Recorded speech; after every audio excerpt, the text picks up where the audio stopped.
Yo, what's up mga boss? Tara, panoorin natin. Magbalik na daw tayo. Last year to eh. Last year, etong si Escudero ay inisplok niya si Martin Romualdez. Alright? Last year pa to, okay? Kaya nga tinanggal sa Senate President dahil dito. Inisplok niya si Martin Tambaluslos Romualdez. Diba? Inisplok niya kasi ano mo yun?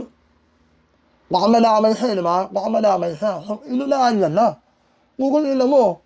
Di ba? Magnanakaw ba itong tao to? Si Escudero? Magnanakaw ba yan? Matalino yan, mayaman na yan. Ano na nakawin yan?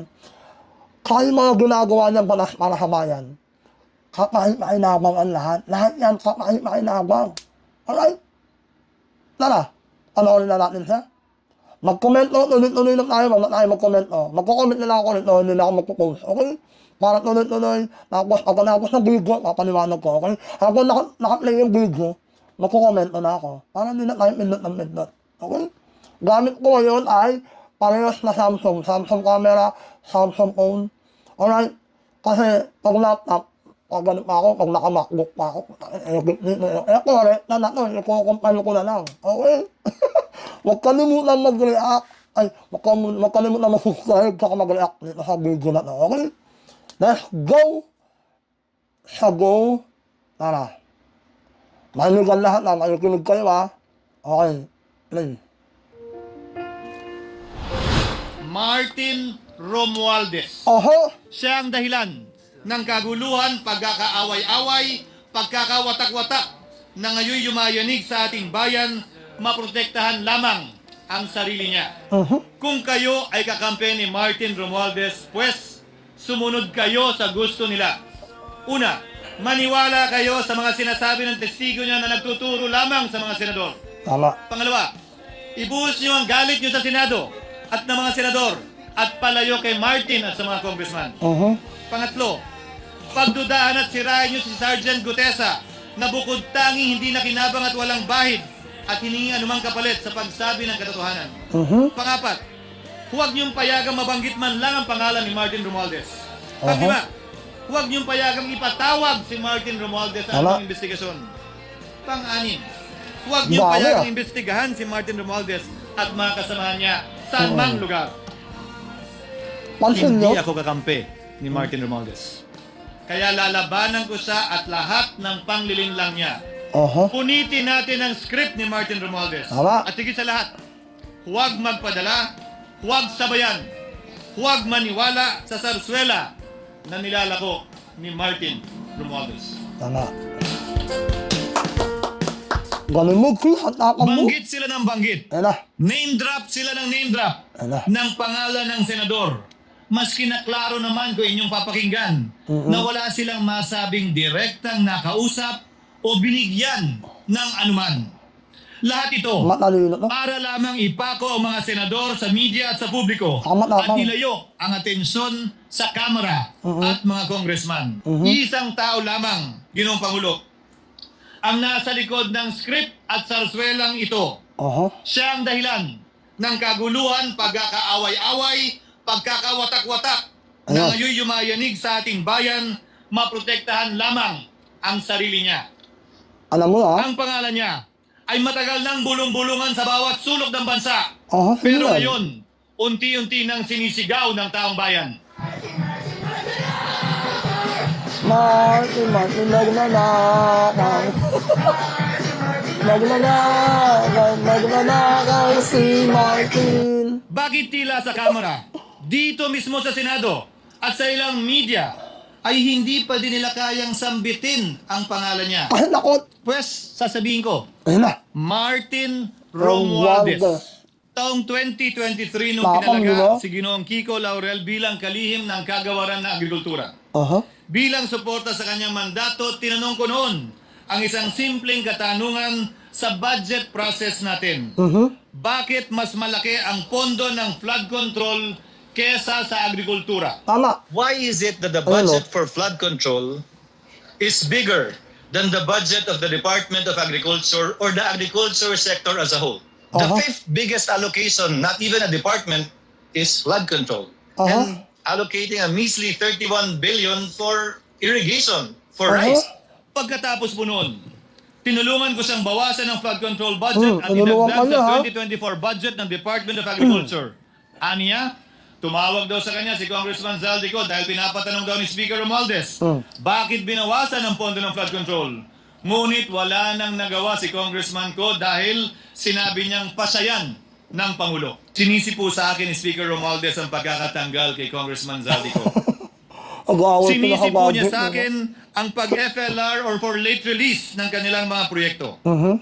Sinisi po niya sa akin ang pagkakadismiss ng impeachment complaint laban kay VP Sara na nakikita niyang makakatunggali niya sa susunod na halalan. Sinisi din niya po sa akin ang pagkakasira ng kanilang maitim na balakin sa 2025 budget na nagawa nila ng walang balakid na mga nagdaang taon. Ginoong Pangulo, naging tapat ako at ginawa ko lamang ang aking tungkulin. Kung ano ang tingin kong tama at nararapat para sa bansa Ginawa at niya sa sambayanan. para sa atin. Sa kabila po nito, nagsimula na ang lahat ng bira, paninira at kaso laban sa akin at sa Senado. At ang nasa likod ng lahat ng ito, walang iba kung hindi si Martin Romualdez. Diba? Ano naman talaga Inintriga ni Martin Romualdez ang dating liderato ng Senado dahil sa pagkakaupo at pagdinig ni Senator Marcoleta sa Blue Ribbon Committee dahil marahil sa pananaw niya ay hindi siya safe kay Marcoleta. Ngunit Ginoong Pangulo, sa hindi niya inaasahang pagkakataon, nung araw ding yun, nagsalita ang mga diskaya, pinangalanan ng 17 congressman na kasosyo niya, kabilang ang pagbanggit na naman ng pangalan ni Martin Romualdez. Karamihan sa mga kawani ng DPWS na nabanggit sa itaas ay paulit-ulit na binabanggit ang delivery ng pera ay para sa kay Zaldico na dapat at least 25%. Si Kong Marvin Rillo naman ay ilang beses na binabanggit ang pangalan ni Speaker Martin Romualdez bilang kanyang malapit na kaibigan. Isa na naman po itong patunay, Ginoong Pangulo. Kapag ka nagturo ka ng daliri sa iba, may 3 daliring nakaturo pabalik sa iyo. Yan. Pangatlo, sa pagdinig ng Blue Ribbon Committee kung saan ni-name drop ako ni Yusek Bernardo, bagaman inamin niyang personal na mismo na hindi niya rekta kung nakausap o binigyan ng anuman, bigla namang tumestigo si retired Master Sergeant Gutesa at muling pinangalanan si Martin Romualdez na hinahatiran daw niya ng pera sa mismong bahay nito. Malita ay may lamang humigit kumulang 48 million pesos. Kalimitang dinadala sa bahay ni Congressman Zaldico, ibababa lamang namin ay 35 maleta para i-deliver sa bahay ni House Speaker Martin Romualdez. Gamit ang script niya sa pagturo sa akin, ayan na naman. May 3 daliring nakaturo palagi pabalik sa kanya tuwing ginagawa niya yan. Tama. Ulitin ko po for the record, Ginoong Pangulo, ang sinabi ni retired Master Sergeant Gutesa. 35 maleta ng pera na naglalaman na mahigit kumulang 48 milyong piso bawat isa o kulang-kulang 1.7 billion pesos sa isang delivery. Ay di umano hinatid niya sa iba't ibang bahay, sa iba't ibang pagkakataon ni Martin Romualdez. Are we truly for transparency and accountability, or are we merely offering a politically convenient sacrificial lamb in an attempt to appease the rage of the people? What is painful, Mr. President, is that along the way, reputations have been disparaged and tarnished. Innocent persons have been implicated. And the Senate is slowly but surely being destroyed. Nagkataon lang po ba na ang lahat ng ito o ito'y sumusunod sa isang script, direksyon at basbas ni Martin Romualdez? Sa kanyang script na naglalayong ilihis ang galit ng bayan mula sa kanya at sa mga kasabwat niya at ituro ito sa Senado at mga senador. Grabe, no? Okay lang inang nakawan yan, no? Romualdez pa lang nila, hindi pa kami pinsan niya. Okay lang ina, ang laki. Ano ba gagawin nila sa pera, no? Ano ba gagawin nila sa pera? Kahit na kung nanakaw kayo ng ganyang kalaki. Utang ina, wala na kayong puso, ah. Wala kayong pagmamahal sa taong bayan. Buha ka ng ina niya, mga makasarili. Amin nila natin. Lahat naman yan, may corruption. Magmula barangay level, LGU, mga local government natin na mayor, yan. Ano ka sa congressman, di ba? Congressman ko, di ba? Tapos senator, meron din naman yan. Meron ganun ka Hindi mo ramdam na ninanakawan ka. Normal na yun sa kalakaran eh. Lahat naman ng kulitihan sa buong mundo may corruption. Pero ganito kalaki, ganito kalala. Ay, hindi na makatao yan. Hindi na, wala na po sa demonyo na yan. Okay? Grabe ka, Romualdez, putang ina ka. Diba? Magkakaalam ko si Romualdez, lawyer yata ito eh. Oo. Hindi ko lawyer yan. So, kung itimagin mo yung si Marcos, kasi Romualdez, mas mautak ng Romualdez. Mas mautak na mas mabigat si Romualdez. Kasi Romualdez, oh. Ayan. Kasi tama, ito si Bangag, ito si tama. Mas matimbang si Romualdez kasi matanilin, negosyante. Hindi ko sure kung lawyer siya, correct me if I'm wrong. So, ayun. So, ngayon, nagkakagulo na sila, labo-labo na. Eh, ang video ni Chris Escobero, last year pa to. Talagang bunulgar niya, binunyag niya ang lahat. So ngayon, labo-labo na. Ito lang tayo ko sa'yo ng Romualdez, ang panuslos. Last year may natanggap akong Galit. Galing Tacloban. Oo, nagkamali yung, parang yung kaalam na, hindi ko na pinusto. Ang ginawa ko na nag-ingat na lang ako. Sana wag mo na akong yan. Ito lang tayo ko sa'yo ng Romualdez ha. Last year, meron ako net sa'yo eh. Hindi ko sure kung sa'yo galing yun, pero galing yun sa military. Oo, kasi may kamag-anak akong nasa military. Na nakatakloban. Kaya pinigo ko siyempre kamag-anak ko nga eh. So, tinanong yung kamag-anak ko kung paano-ano naman ako. Yun. Hindi ko na ako tinawagan. So, nasa along ko po ako ng araw na yun, tinawagan ako. Nasa along ko po kasi meron kami movie na ginagawa. Kasama ko si Manu Piton, ang director namin, si Gary Niep. Yun. Now, Romualdez, ito na yung pagkakataon mo. Kahit pa paano, alam ko may natitirak ang pagmamahal sa puso mo. Martin Romualdez, sabihin mo na lahat ng nalalaman mo. Okay? Para naman sa ganun, kahit pa paano, meron kang alam mo yun, kahit na sobrang namin mong ninakaw, di ba? Kahit pa paano umamin ka kung sino kasama mo. Kung sino talaga pinakakasama mo sa malalam na kawan na ginawa niya. Okay, tinignan ko kung may ilaw pa. Yun. Yun. Romualdez, payo ko sa'yo. Ito lang, simple lang. Umamin ka, sabihin mo lahat para matapos na. Once and for all. Para sa bayan. Okay, kung may nagawa ka ng kasalanan, ba't gawin mo? Aminin mo lahat. Kung sino mga kasama mo. Awa na ba? Ibalik mo yung mga ninakaw nyo. Pangatlo, humingi ka ng patawag sa amin, sa taong bayan. Taxpayers money ang ninakaw nyo, ha?